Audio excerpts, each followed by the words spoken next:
Thank you for tuning in to this episode of the Oswego Alumni Podcast. The views and opinions expressed in this episode are those of the guests and do not necessarily reflect the views of the Oswego Alumni Association, SUNY Oswego, or any of its officials. Email us with guest ideas or any other feedback at alumni@oswego.edu. Welcome to the Oswego Alumni Podcast. I'm your host, Dee Perkins. How many people do you know who graduated Oswego and then started their own company? Today's guest had the guts to start his own insurance company right after earning a Bachelor of Science degree in marketing. Since then, he's won many awards in the industry and just recently moved his agency to Central New York. Let's welcome class of 2010s, Nick Moore.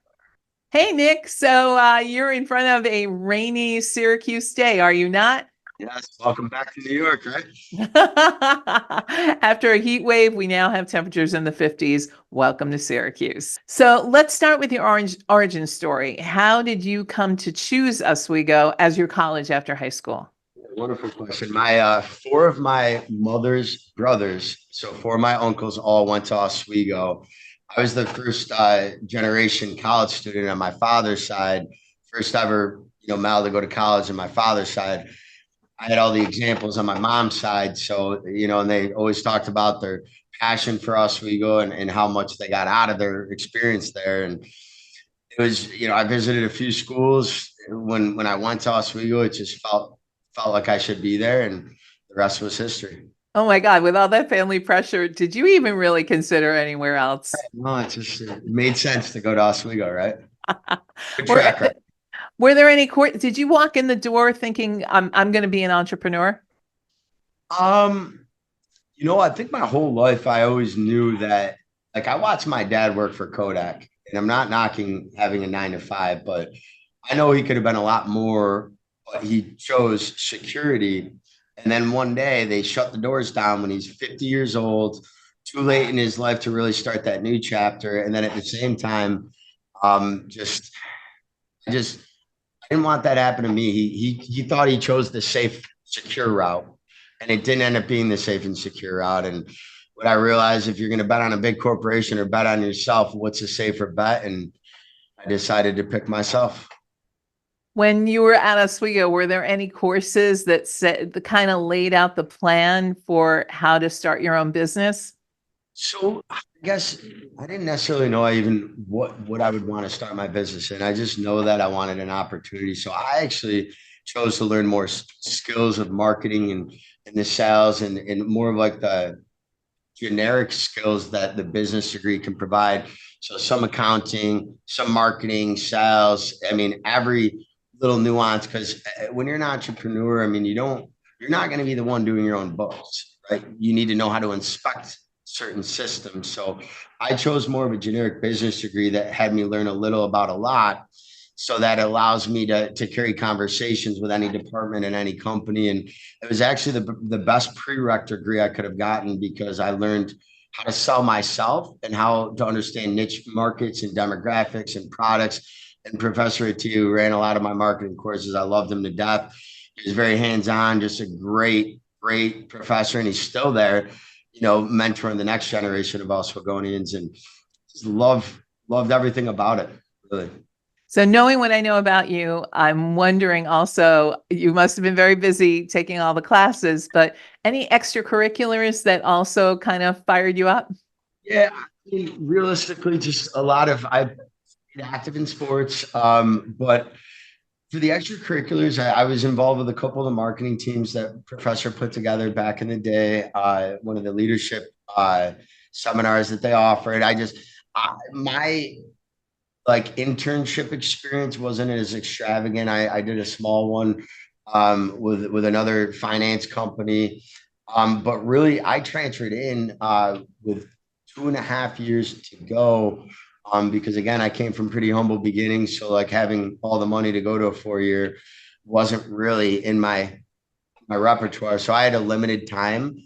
So I really focused on relationships more than anything in college. Relationships with the professors, other students, because at the end of the day, your network is your net worth. And I understood that from day one at Oswego, that like you can't just hang out with the people that make you comfortable, because it's not how the world is. Like you got to extend out and grab as many olive branches out there. Don't be afraid to step into different uncomfort zones. And really, it's relationships that I took away more than anything from Oswego.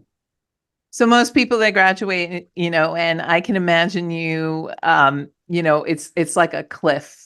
Suddenly the nice, warm, comfy college that you've gone to and made all your relationships and had so much fun.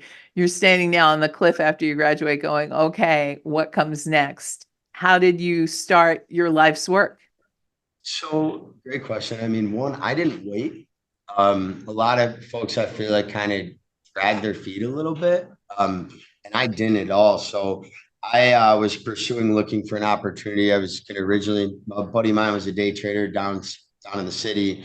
I was picking his brain a lot about doing that. And then he bragged about, just certain opportunities after I graduated right after '08. So I watched the bubble pop and I'm like, these guys are bragging and half the country is suffering and starving right now.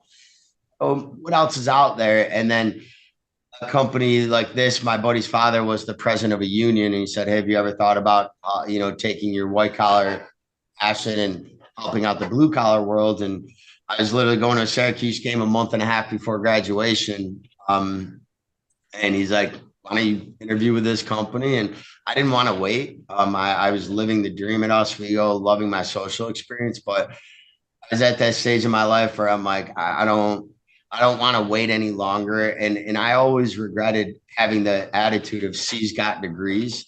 I never pushed myself until after college. Like even to get through high school and college, it was just I did enough to get by. And then realized average is forgotten. It's like the best of the worst of the best, and they're forgotten group. And everyone that knows average is gone.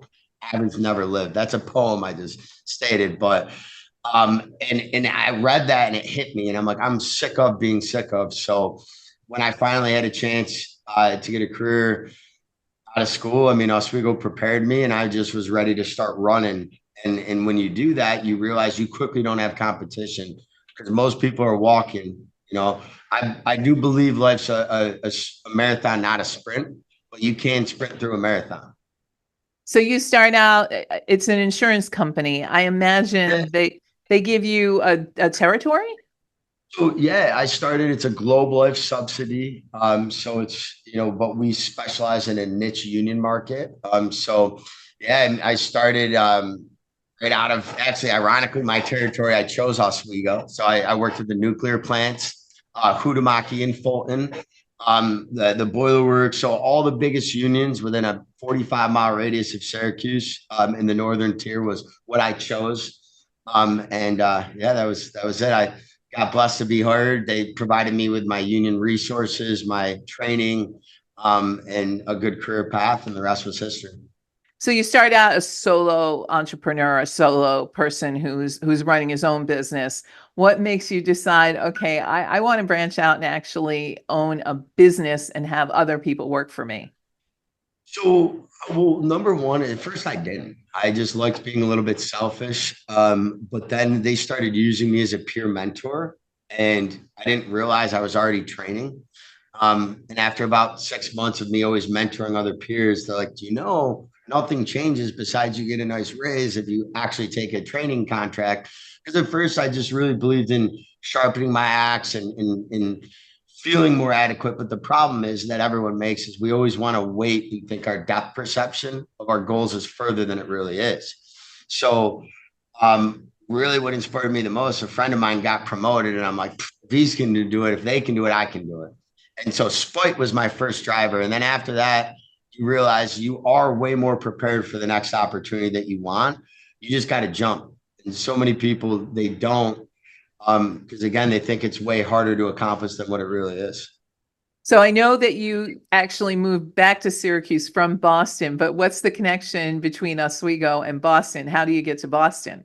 So I actually built the #1 agency in the country for Global Life out of Syracuse, New York. So I was making Jim Boeheim finance opportunity, and I haven't made less than 7 figures since 28. So, I hit $1 million that year. And then the new CEO of Global Life, they've only had 3 CEOs in the history of founding Global Life, and it's $1 billion company, Forbes Platinum, 3 CEOs ever. So like, that's the type of they're doing it the right way. Most corporations churn and burn them. We had 3 hours. So when the third one came in charge, it was my mentor's cousin. So he's like, Nick, we need somebody sharp that we can build an agency around. Also with my 10 years as CEO, Duran Oldham, who founded New York State, was like, hey man, you're ready to rock.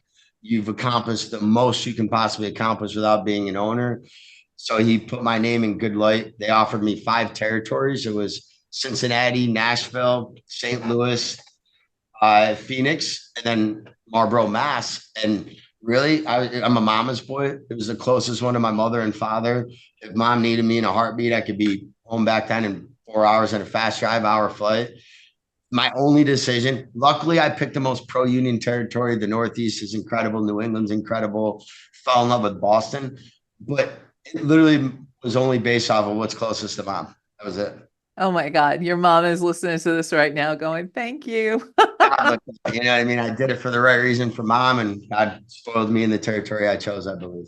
All right, so give me your sales spiel. What exactly are you selling to union people? Yeah, so what we do is we provide supplemental benefits. So essentially, we take less than 1 hour of a member's work week. You base it off of a pizza and wings a week, a pizza a week, right? You take an hour, you pay yourself first. So if, for example, you worked at 9 Mile Plant right next to our alma mater, and you were making $40 an hour, we'd build a program off of $25 a week for you. And it would cover you and your, spouse's funerals. It would cover a nest egg of life insurance and then living benefits on you too. And if you had children, if it was a family, if it's an individual, we tailor it much differently.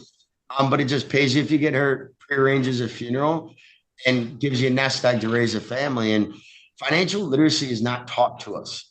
They don't teach you in high school how to build credit, how to pay. They don't even teach us that really. I mean, unless you take the courses in college, they don't teach you that. That's why so many people spend their whole life paying off debt. They don't understand financial literacy.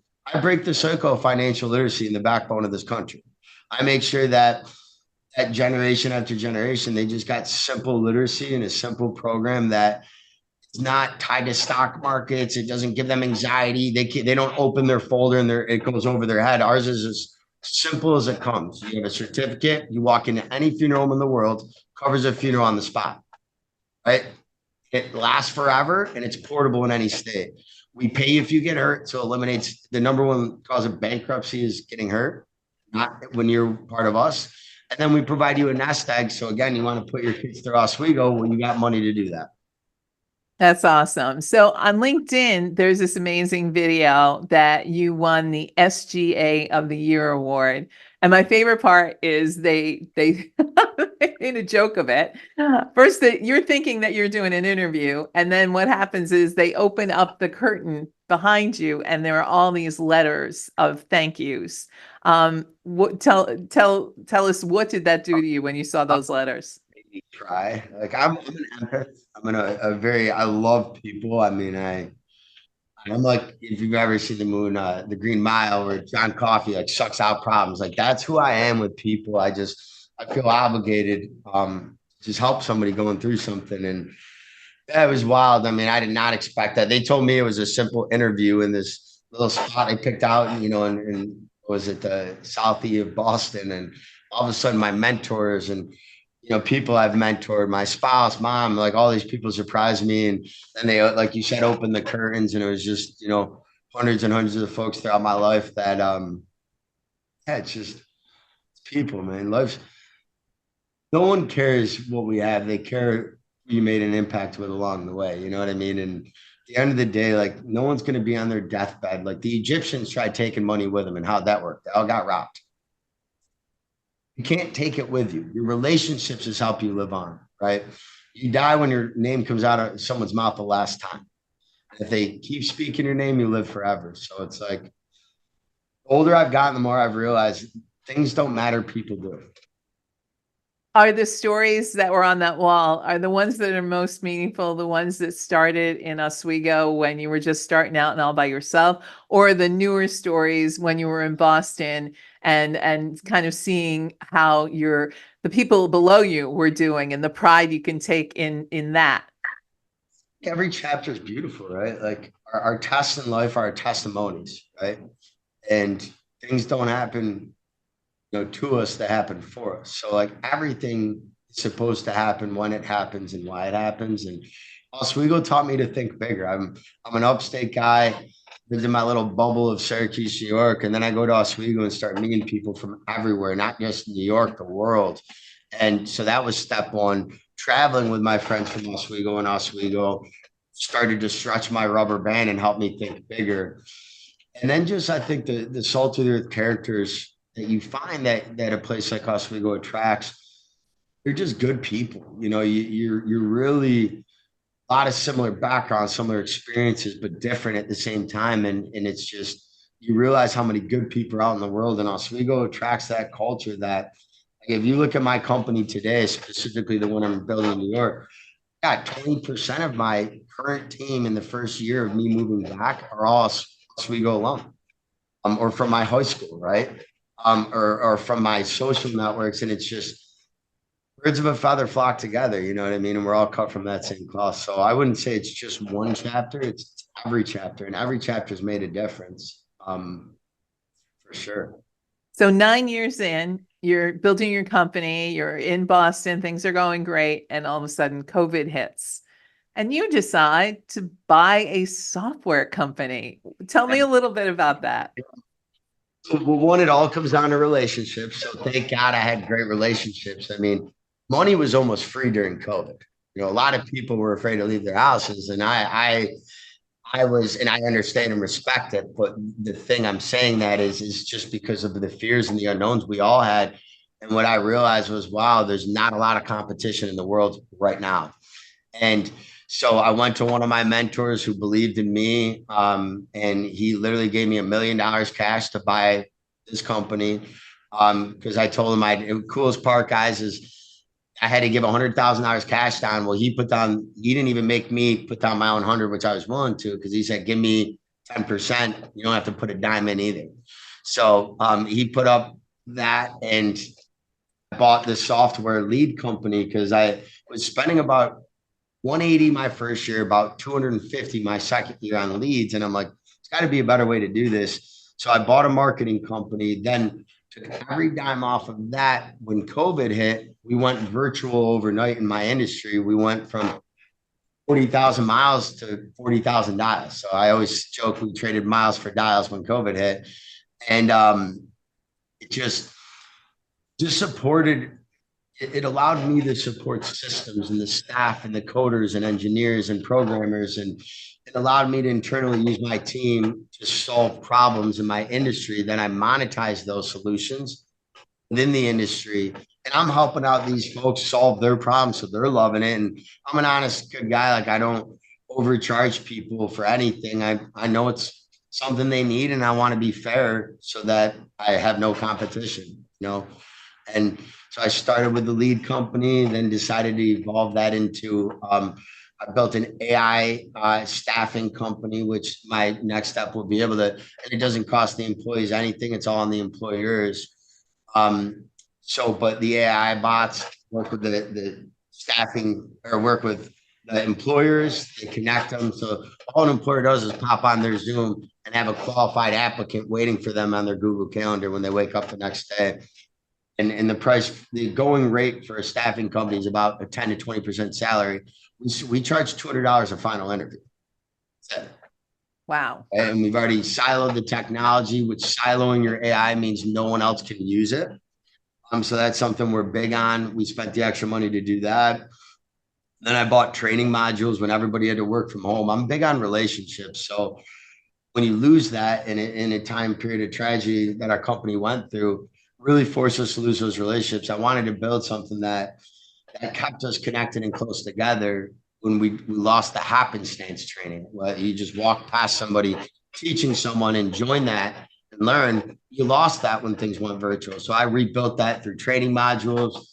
And then we've diversified a lot of leads. And then most recently, my staffing company's building a concierge center in Nigeria, where we're going to be looking to be the number one paying employer in a third world country that was an ex-British colony, to provide better opportunities there as well. So it's like, now we're doing a lot.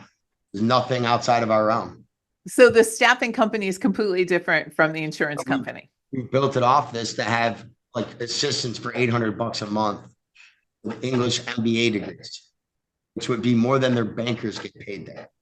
It would save every employer in the US hundreds of thousands of dollars. The average going rate is $60K a year. And it's just about creating olive branches. And I'm not trying to eliminate positions in the States. I'm just trying to give people different problems to solve. Like, don't be worried about AI. AI doesn't have ambition. You need to be worried about people with ambition with AI. That's who you should be worried about. So AI won't replace you. It's the people with ambition behind AI that will replace people without it. And it's something that's not going away. And so behind you, we talked about it earlier, is Syracuse. And at some point you decided to leave Boston and come back home. Your parents are in Syracuse or in Rochester? Camillus, New York. I have 2 sons under 2 years old right now, and family's everything. I don't care about blessings and cool. You can make money anywhere now. I have a company. I have season tickets for the Dolphins, my staffing company and software companies in Miami, in the Gables. You can work anywhere in the world. It's not as small as it feels like. And with tech, you can literally, and money goes a lot further in upstate than it does Boston. So due to my children, my wife having more support for her sake, and my parents and her mother being able to be around their grandsons as they grow up, to me, money is not more important than family. If you sacrifice one for the other, you'll regret it down the road. So how long ago did you make the move? August of this past year. So oh, wow. Welcome home. Yeah, thank you very much. So it was less than a year ago. Any regrets? Zero. I was in travel anytime, wherever. I mean, obviously with the boys now, I don't want to travel. And I got it out. Like I grinded in my 20s so I could build in my 30s. And my goal is to be retired by 42. I'm 37 now. I got 5 years. Of like my full time. I want to switch more to consulting roles in my companies, allow my VPs to run the day-to-day operations, and just keep building rivers of income. I don't chase piles. If it's not a river, I don't want it.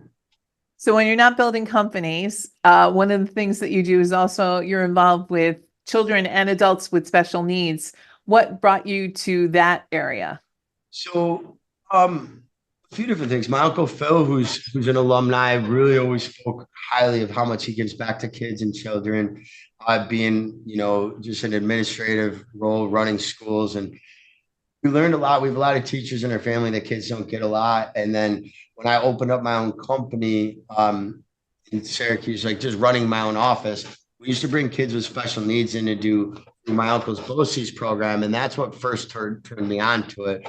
We have kids come and volunteer in our office. And I realized just how pure every human being's soul is amazing. And they all have something beautiful to bring to the table. But you tell like any human being, you make a bird try to swim, they're going to feel silly, right? You have a fish try to fly. You got to put the right people in the right spot, and everyone can be brilliant. And that's what I try to do. And having these folks come in and realize they got so much to offer and so much to bring to the table. They just need someone to care about them and give them a chance to show what skills they got. And they're the most kindest souls on the planet. Like, if you don't love kids with special needs, I don't even know. Just their souls. They're never complaining. They're the most loving, heartfelt people. And I've built relationships, genuine relationships with folks I've met through the programs. They're friends of mine. I don't look at them as people any different than us. In fact, I'd rather hang out with most of them. They complain less, they smile more. You know what I mean? That's the truth. Like, it's just about helping. And then it's also taught me about my brother, who's a coach for one of the tougher inner city schools at Corcoran. So we help a lot of kids with special, or not just special needs, but underprivileged kids that, 3/4 of his athletes have single parent homes. And to me, it's helping someone that can never repay you is the true definition of life, right? So I try to find as many kids that I can help. And all I ask is they pay it forward when they're in a blessed position down the road. They remember someone extended an olive branch out to them. All I ask is pay it forward. I don't want anything in return. I don't like to post it on social media. I don't think if you post or help to post, you're not doing it for the right reasons. People that every nice thing they do, they got to share it on social. And you're doing it for likes. You're not doing it for love. And to me, it's like, you won't even see if you look up my stuff, a lot of it, because I don't want kids feel like they're in a post because someone else wants to look good. So it's like we cover all the protein for the workout programs in the inner city schools, big brother programs. And sister, we donated 10 grand to the Syracuse one last year. We do a scholarship fund at Oswego for first generation college students only, because I want to break the cycle, right? Help kids out. And the same thing in the inner city schools. I'm sponsoring the Corcoran AEU soccer tournament coming up. And it's just a lot of giving back to kids. And what inspired me for that was seeing a kid on the sidelines crying. And I pulled my brother aside. I'm like, did he get hurt? And he goes, no, he's hungry. And he was so hungry, he had stomach aches. And when he went to start running, it hurt so bad. He was literally on the sideline crying. And that day changed my life forever. Just because like seeing we take what we have for granted absolutely every day. And when you're born in a bubble and you have parents that worked hard and didn't make you feel some of the pain that's out there in the world, it doesn't mean it's not there. And it's up to us as people to help that next man or woman up, stand out the olive branch, let them know we do care, not because we have to, because we want to, and hopefully it inspires them to keep paying it forward. So. Well, and I think you can post that kind of stuff on social media because maybe it's going to inspire somebody else to stand up and get involved, not in a show off way, but just, You're right. Here's a situation where volunteers are needed. Here's the situation, because you have a lot of people that follow you. You're right. So my last question on the podcast is always the same. It is if you were going to get an Oscar, which sounds weird, but if you were going to get an Oscar and you were going to do your thank you speech, is there anyone at Oswego that you would like to thank? It could be students, it could be teachers, anybody. Yeah, I mean, I would say number one is all of my brothers and sisters I built relationships with at my time at Oswego would be the first, because I mean, coming in as a I transferred in my sophomore year, so you miss that freshman year of bonding where a bunch of 18-year-olds coming together and go through that, and it's lifelong bonds. And for them to welcome me in the way they did and not make me feel like I'm an outsider when I transferred in, I mean, that always meant the world to me because I understand it. You know what I mean? It's like they went through a lot together, and then really the entire business program, and specifically again, Professor Atia, I always felt like they're always there with practical advice. You could tell it wasn't coming from a position of people that, don't do it. It's people that have been there, and they didn't talk at us. They spoke to us. And I love that about my experience at Oswego. I felt like it was very humble professors with a lot of experience, and you don't normally get that. Normally you get them better than God's green earth, and they make you feel a disconnect. I felt nothing but love and just support there. And that means a lot to me because I'm a very passionate person. So I'm all about relationships. And for as big as we are, to not feel that disconnect, it truly meant the world to me as a student. And again, the other students there, I mean, it's family. Oswego, you can just tell when someone went there. We're a different breed. We have a different work ethic, a different culture. We're humble, we're hungry. Every single person I was connected well with there, dozens and dozens, all became successful. And I'm not kidding. It's crazy the track record of success. If we followed every alumni at Oswego individually, you would be impressed with how many success stories there are out there. In fact, my AI staffing company should be a guest. There are two guys that opened a staffing company, Oswego lacrosse players. And when I saw their success, I like to work with people I went to school with. So it brought us back full circle. Awesome. I'm going to ask you about that when we get off. We're always looking for guests. That takes me to my next thing. Love these two guys. So first of all, thanks for making time for us. My gosh, you're a busy guy. I mean, I'm running a couple of companies. My gosh. You can find Nick on socials on Instagram at the official Nick Moore. And Nick Moore on LinkedIn. And his email address is nick@mooreglobe.com. Thank you so much, Nick. And if you want to reach out to us with guest ideas, find us on Facebook or LinkedIn or email us at alumni@oswego.edu. We're always looking for ideas from our over 92,000 alumni. I'm Dee Perkins. And we'll see you next time on the Oswego Alumni Podcast.